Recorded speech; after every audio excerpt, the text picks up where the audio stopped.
Lo dijo en la primera hora.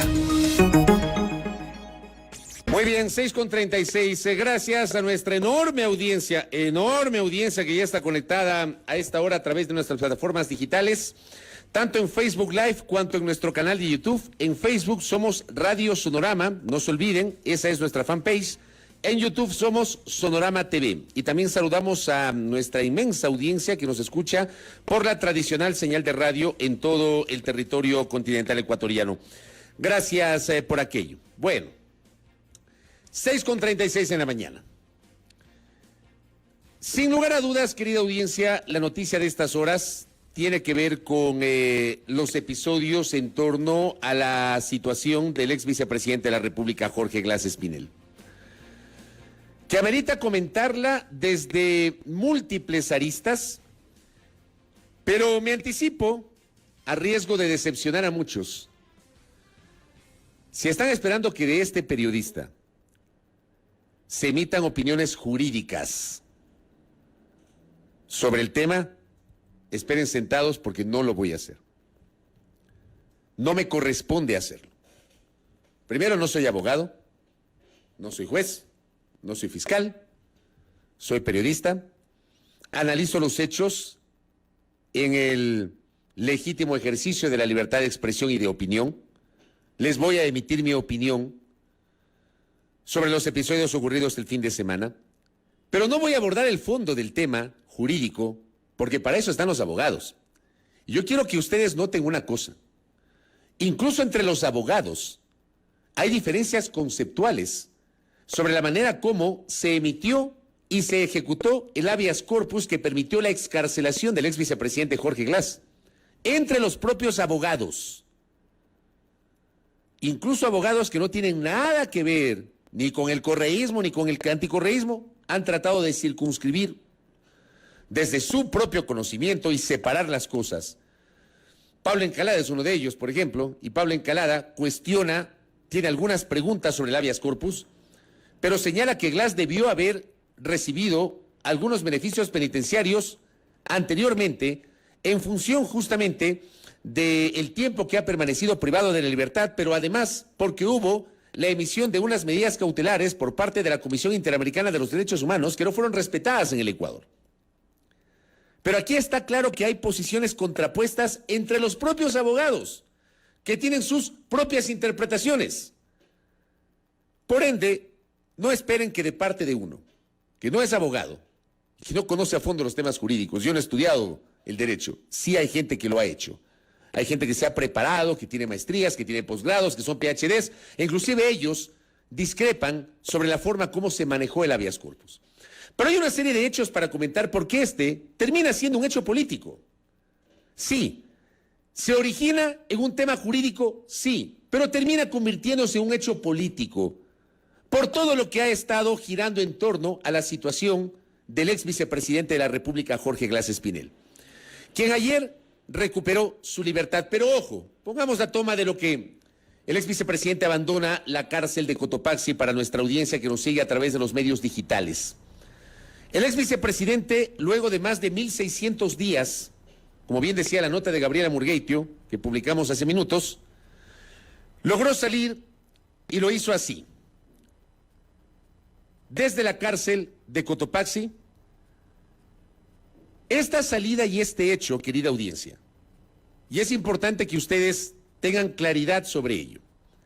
Esto que estamos observando no significa que Jorge Glas ha sido declarado inocente, no significa que las sentencias por las cuales Jorge Glas estaba en la cárcel de Cotopaxi quedan nulas o quedan insubsistentes. Simplemente implica la ejecución de un habeas corpus que le permite salir de la cárcel, pero deberá cumplir con medidas cautelares como la presentación una vez a la semana ante una autoridad judicial y la prohibición de salida del país.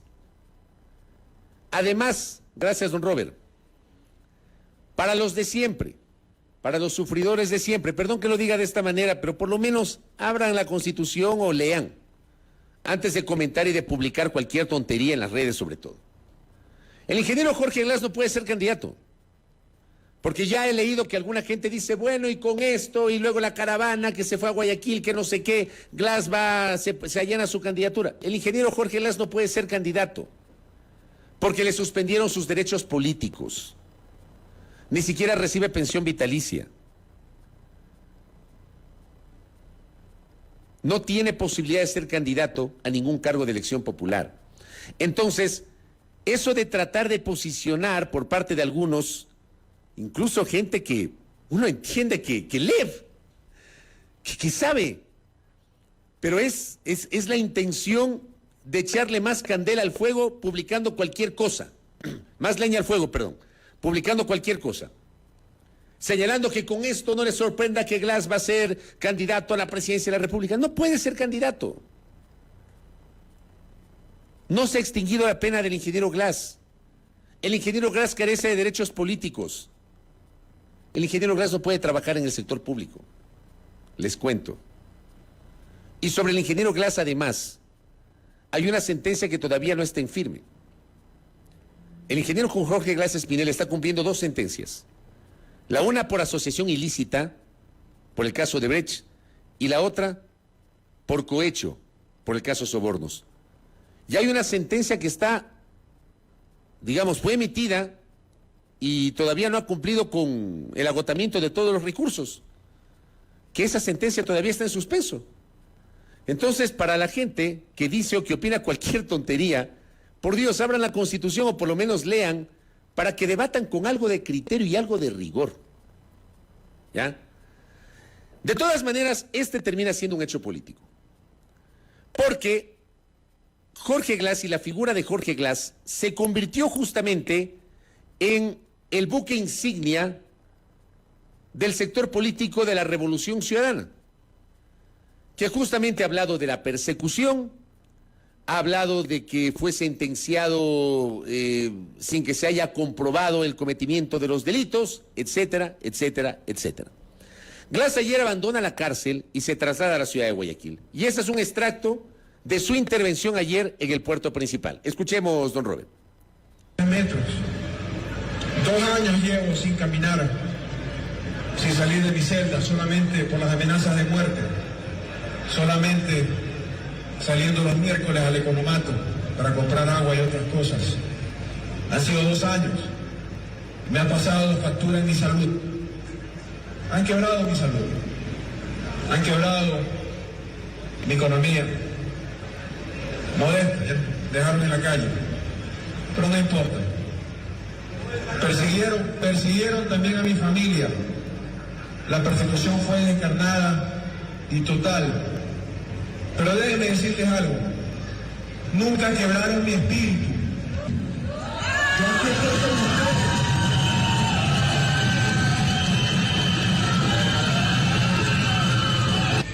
Me ha tocado quizás la peor parte, pero aquí estoy con ustedes y estoy en Guayaquil.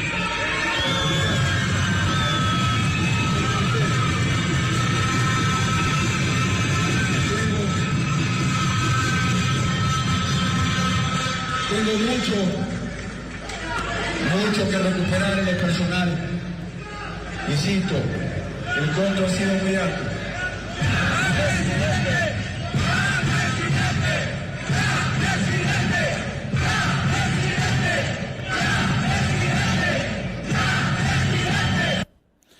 Bueno, ese Glass presidente no cabe, pues, porque Glass no puede ser candidato.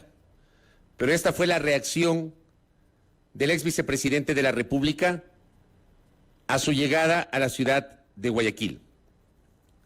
Pero él no puede ser candidato, por si acaso, no puede ser candidato. No hay posibilidad constitucional de que sea candidato a ningún cargo de elección popular. Ojalá que se entienda lo que estoy explicando.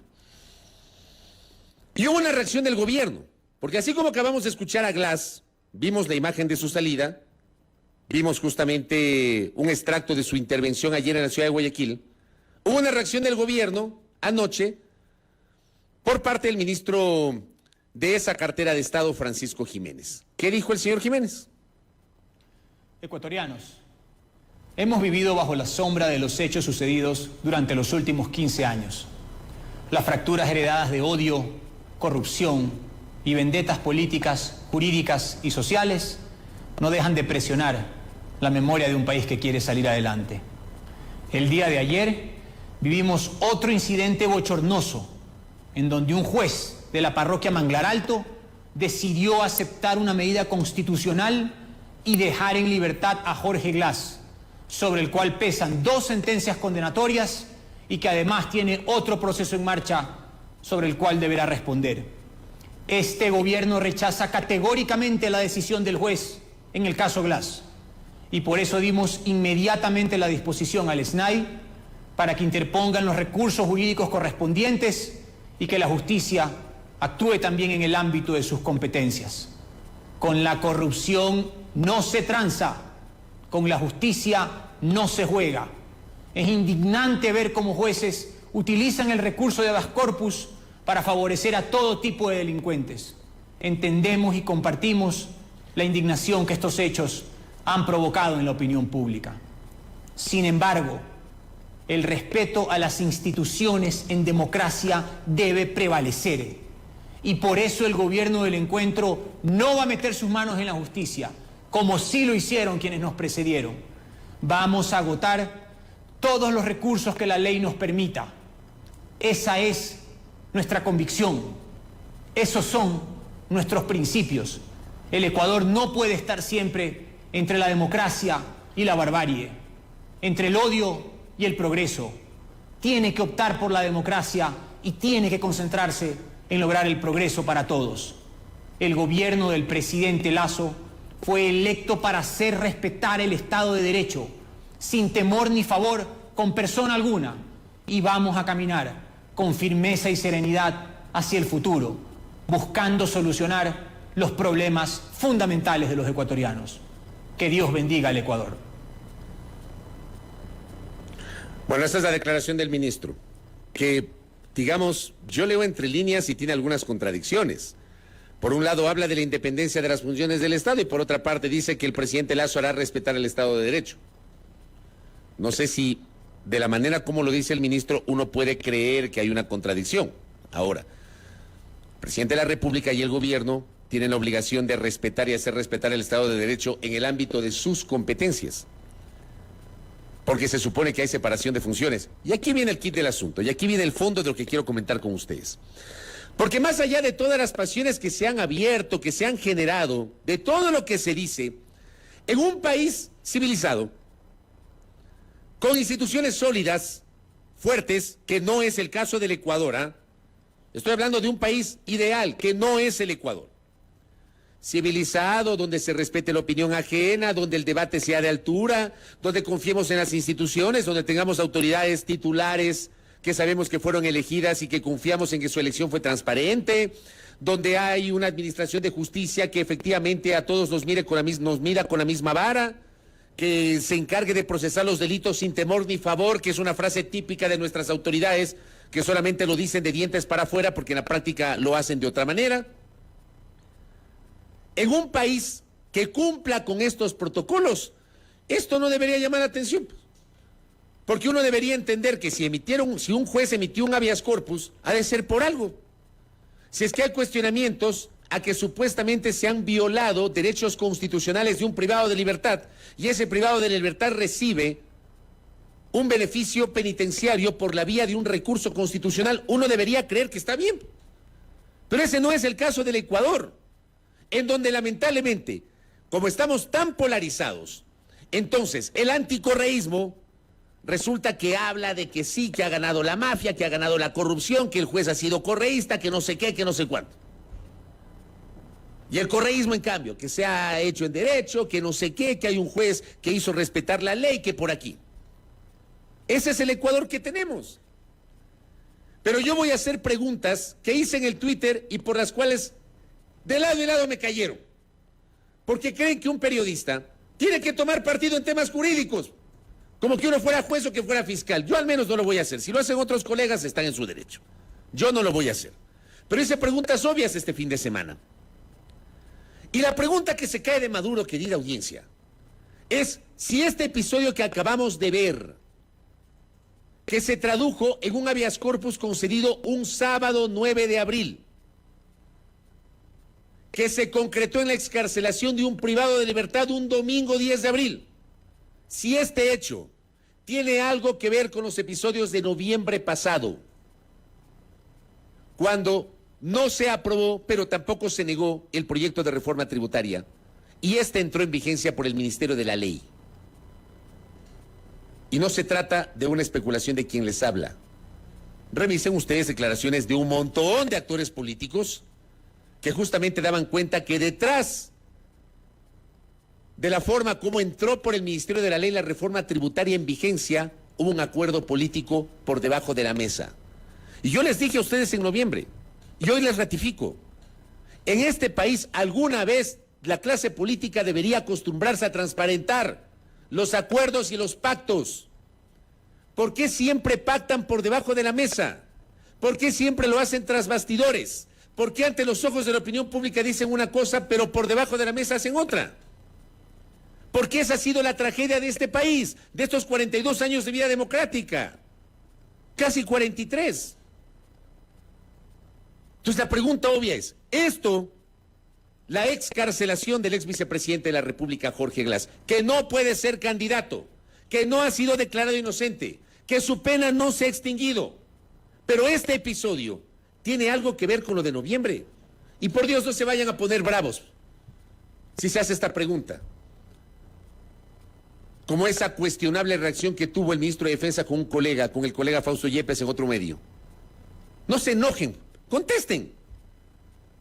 ¿Hay o no un hilo conductor entre lo uno y lo otro? Porque termina siendo un hecho político. Perdónenme. Y porque en este país cabe hacerse esas preguntas. Cabe. Antes, hoy y seguramente mañana si las cosas no cambian. ¿Hay o no un hilo conductor entre noviembre y abril? Entre noviembre, reforma tributaria, y abril, excarcelación de Jorge Glass. Respondan esa pregunta. Otra pregunta que yo hacía el fin de semana. ¿Por qué ante un juez de Santa Elena? Porque sobre esto, insisto, también hay diversos criterios. Hay juristas que sostienen que el juez de Santa Elena estaba o tenía o tiene las atribuciones constitucionales para hacerlo. Hay otros que sostienen que no, en razón del domicilio de Glass o en razón de dónde estaba privado de la libertad. Pues otra pregunta que salta de Maduro, pues. ¿Cuál es el argumento del habeas corpus? Porque hasta hoy entiendo, no es que está totalmente disponible el documento completo del habeas corpus. ¿Cuál es el argumento del habeas corpus? Pregunto, ¿tiene que ver con las medidas cautelares solicitadas por la CIDH? ¿Tiene que ver con la última masacre carcelaria? ¿Tiene que ver con el estado de salud de Glass? ¿Con qué tiene que ver el habeas corpus? Esas cosas hay que explicarlas en ese momento para evitar la especulación. ¿Ya? Y claro, preguntaba también, porque yo no soy abogado, si procedía esto en razón de que tiene 2 sentencias condenatorias ejecutoriadas el ingeniero Glass. Son preguntas obvias que muchos nos hacemos. Muchos nos hacemos.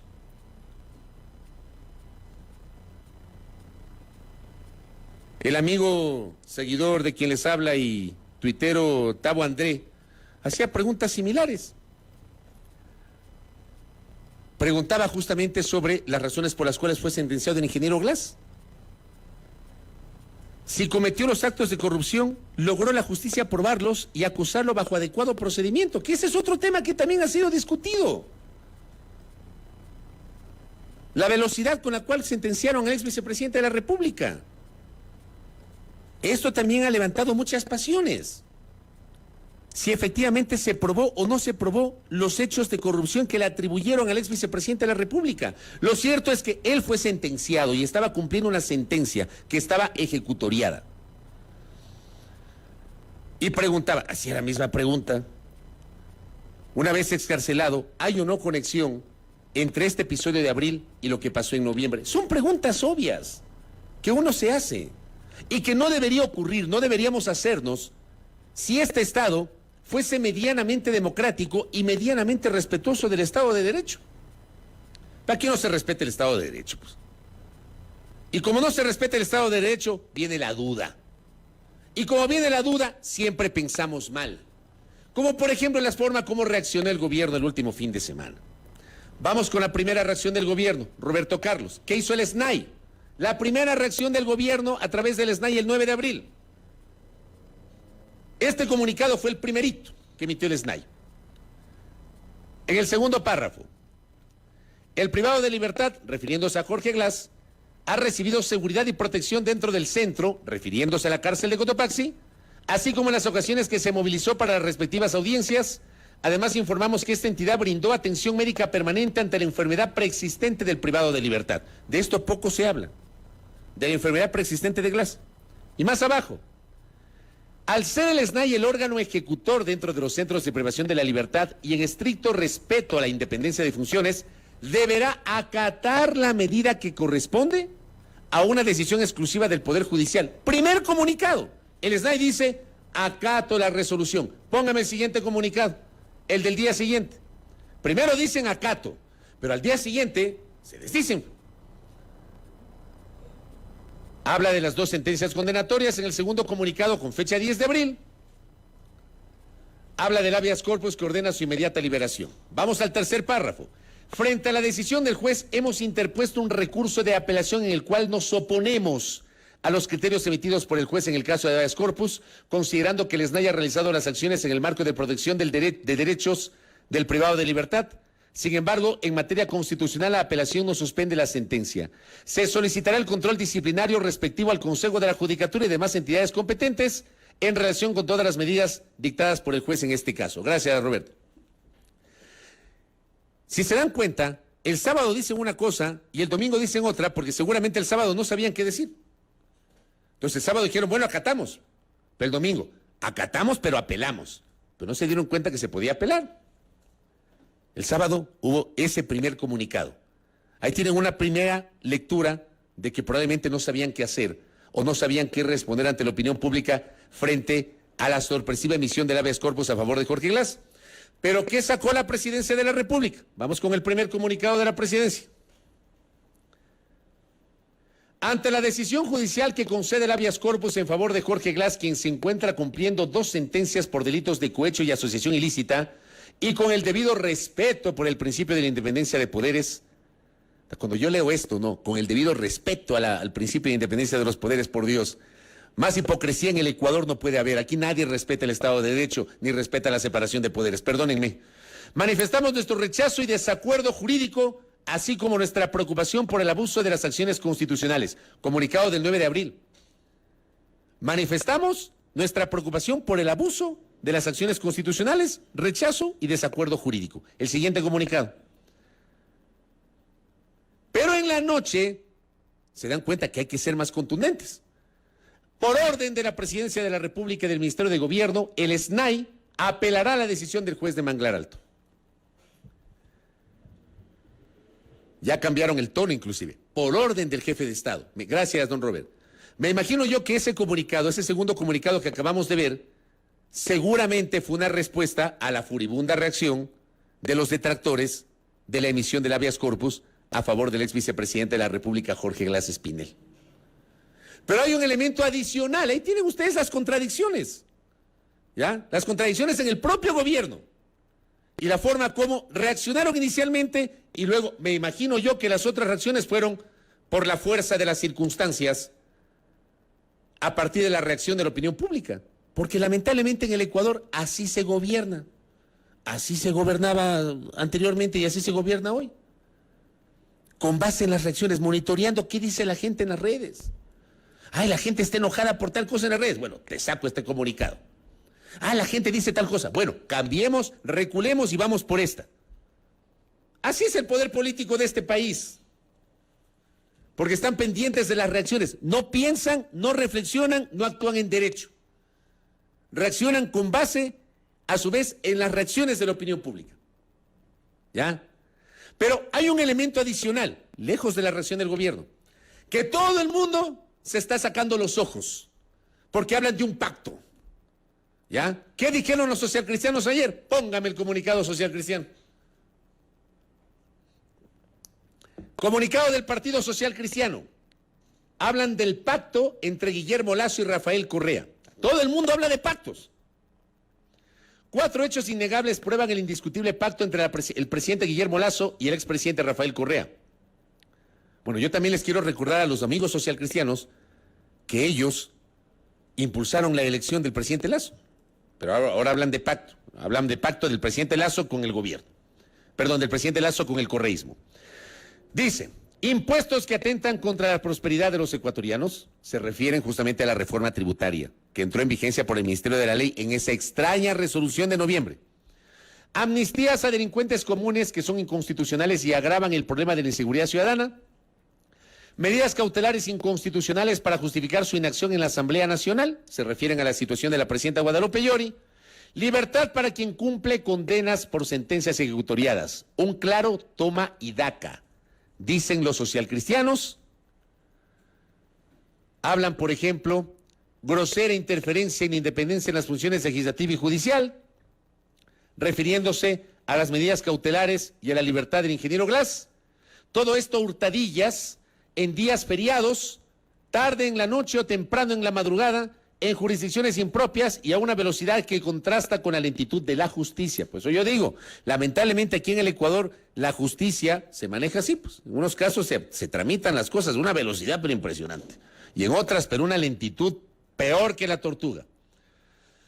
Todavía más indignantes son las declaraciones de la Secretaría de Comunicación, que pretende hacernos creer que el gobierno no tuvo nada que ver con las amnistías cuando en realidad contribuyó con ellas con 13 votos oficiales. Se refiere a los 13 votos del BAN, porque hubo asambleístas del BAN que votaron por las amnistías, que también lo referimos el día siguiente de la votación de las amnistías en este espacio. Yo les mostré a ustedes la votación.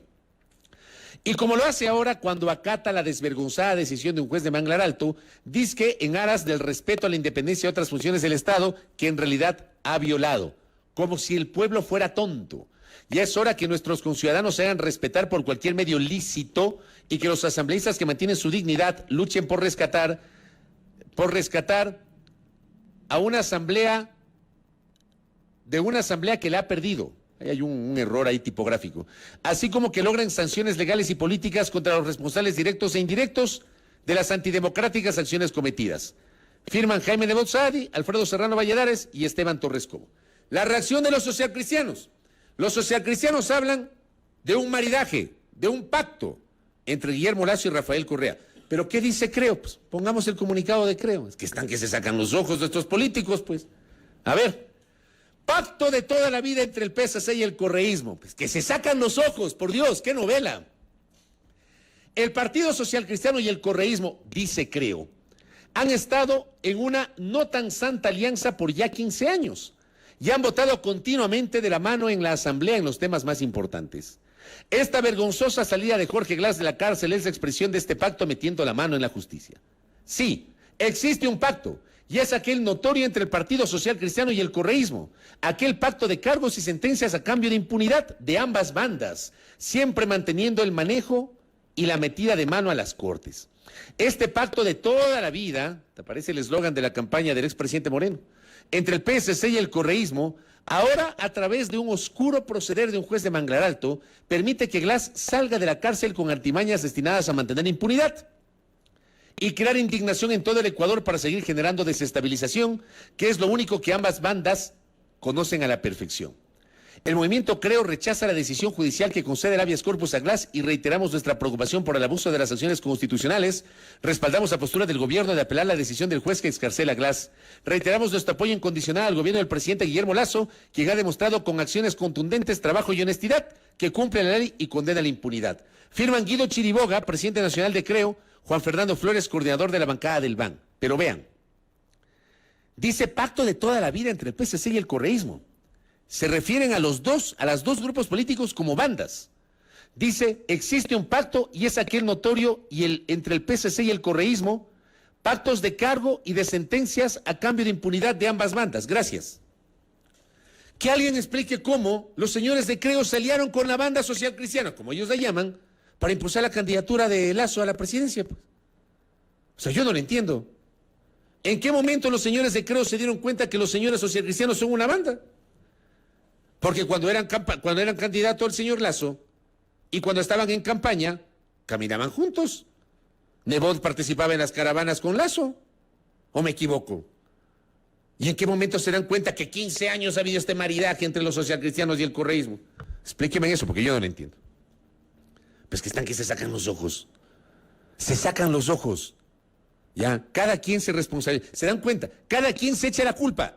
Cada quien se echa la pelotita. Yo no fui, fue TT.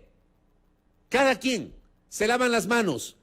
Pero es que son unos clásicos, son unos Poncio Pilatos. Y se sacan los ojos entre ellos. Pero como bien decía alguien ayer en un tuit, los políticos son así. Y a la vuelta de la esquina hacen alianzas electorales o se están dando la mano en la asamblea. Porque nuestros políticos son así, carentes de consistencia ideológica y política, de sindéresis. Como decía Roldós, hace falta sindéresis, un poco de sindéresis en el debate. Gracias, Andrés, por este detalle. Y esa alianza de los socialcristianos con Creo fue notariada, pues. Tiene firma de notario público. Entonces yo le pregunto yo a Guido Chiriboga, como siempre, con el respeto que caracteriza a quien le habla, a quienes habla, y a Juan Fernando Flores, les pregunto si ese pacto que fue notariado y que viabilizó el apoyo de los socialcristianos que declinaron la candidatura de Cristina Reyes a la presidencia de la República para respaldar la candidatura de Lasso, ¿en qué momento se dieron cuenta que estaban notariando un acuerdo con una banda? Y ahora sí se expresan y hablan de 15 años. Entonces no entiendo cómo es que pactaron con esa banda solamente para ayudarle al señor Lasso a ganar las elecciones. Que alguien me explique. Pues ¿saben qué? Lo de fondo es que todo el mundo vea, se quiere lavar las manos y nadie quiere aceptar su responsabilidad. Y en lo de fondo, para concluir y cerrar este comentario, porque de esto vamos a hablar toda la semana vamos a hablar de esto, porque es la noticia de la semana. Si este país tuviese un ápice